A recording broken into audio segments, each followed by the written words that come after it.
kalau teman-teman ada yang berkata, kenapa harus ada diskusi lintas agama? Bukankah Islam ini agama toleransi? Betul, Islam itu toleransinya tinggi. Tetapi kalau sudah masuk ke dalam akidah, Islam tidak ada toleransi. Ingat itu yang pertama. Kedua, adalah perintah dari Allah. Perintah untuk menolong agama Allah. Kesaksian Allah untuk menyelamatkan Nabi Isa dari segala fitnah. Dan memberitakan Nabi Muhammad SAW adalah Nabi terakhir yang sebenarnya. 3 ini Pak konsep dasar kita. Yang pertama, Allah Subhanahu wa Ta'ala berfirman di dalam Al-Quran surah As-Saff ayat ke-14 itu. Bagaimana Allah berfirman itu? Bismillahirrahmanirrahim. Ya ayyuhalladzina amanu kunu ansarallahi kama qala Isa bin Maryam lil hawariyyin man ansari ila Allah.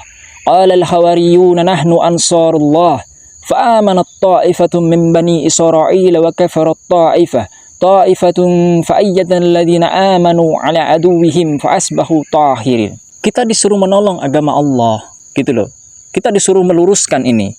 Kamu apa yang sudah kamu lakukan untuk menolong agamaku, kata Allah. Ingatlah ketika Isa putra Maryam itu, Nabi Isa alaihissalam itu berkata kepada kaumnya, siapa di antara kalian yang menolong agama Allah? Mereka Hawariyun itu menjawab, murid-muridnya menjawab, kami penolong agama Allah. Mereka meluruskan dengan apa? Dengan bertaruh kehidupan. Ada perintah Pak untuk menolong agama Allah. Apa yang sudah kita lakukan untuk menolong agama Allah? Berkaitan dengan diskusi adalah karena mereka memasukkan istilah-istilah Islam di dalam kitab mereka yang seharusnya tidak ada dalam bahasa asli mereka. Mereka memasukkan nama Allah Subhanahu wa Ta'ala menjadi Allah. Kemudian Yesus dinisbatkan sebagai Isa alaihissalam, Isa al-Masih. Kemudian ada kata Rasul, Nabi, kemudian ada kata Insya Allah, kemudian ada sedekah dan lain sebagainya, banyak sekali. Kenapa semua itu dilakukan? Tujuannya adalah untuk melakukan pendekatan, ada misi, ada misionaris untuk mendekati umat Islam karena Indonesia mayoritas umat Islam dari dulu. Selanjutnya adalah nama-nama Islam, istilah-istilah Islam itu tidak ditempatkan pada tempat yang tepat. Dihinakan, yang dimana Allah Subhanahu wa Ta'ala pencipta langit dan bumi tidak pernah menjadi manusia, tidak serupa dengan apapun, dia maha kuasa, maha besar, tiba-tiba dia menjadi manusia dan terhina. Nabi Adam dihina, Nabi Nuh dihina, Nabi Lut dihina, Nabi Abraham dihina, Nabi Ismail dihina, Nabi Ishak, Yakub, Daud, Sulaiman, kemudian Musa, sampai kepada Isa, bahkan Nabi Muhammad di sana didudukkan kepada tempat yang tidak tepat. Ini suatu penghinaan, maka kita disuruh menolong agama Allah. Nah, kita di sini mendapatkan perintah dari Allah untuk meluruskan itu. Bagaimana cara meluruskannya? Jikalau engkau menemukan suatu penyesatan, pengajaran-pengajaran dari nabi-nabi palsu yang menyesatkan, jika dia melakukan dengan tulisan dan pengajaran, maka kamu pun wajib meluruskan dengan pengajaran dan tulisan. Maka terciptalah diskusi lintas agama. Bukan dengan kebencian, bukan dengan fitnah, bukan dengan segala sesuatu yang berkaitan dengan fisik, tidak.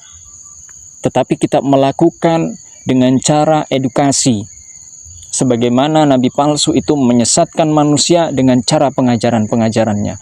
Maka kita harus luruskan pengajaran itu agar supaya manusia dapat kembali ke jalan yang benar. Dan kita bisa menyelamatkan nilai-nilai Islam, istilah-istilah Islam. Dan kita bisa menyelamatkan agama Allah, bisa menyelamatkan nama-nama utusan-utusan Allah.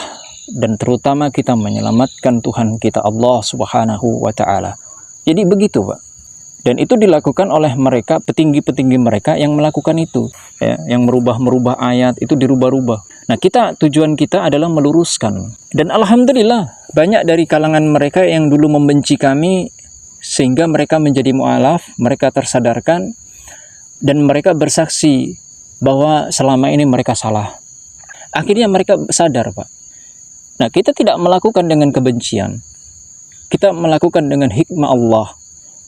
Kita melakukan diskusi. Maka puluhan tahun itulah kenapa diskusi lintas agama itu selalu ada. Sebagaimana mereka tidak pernah berhenti menyesatkan, kita pun jangan pernah berhenti untuk meluruskan. Itu Pak poinnya. Tetapi kita fungsinya adalah untuk menyelamatkan agama Allah dan menyelamatkan teman-teman kita Kristen. Agar supaya mereka kembali kepada jalan yang benar. Jadi seperti itu.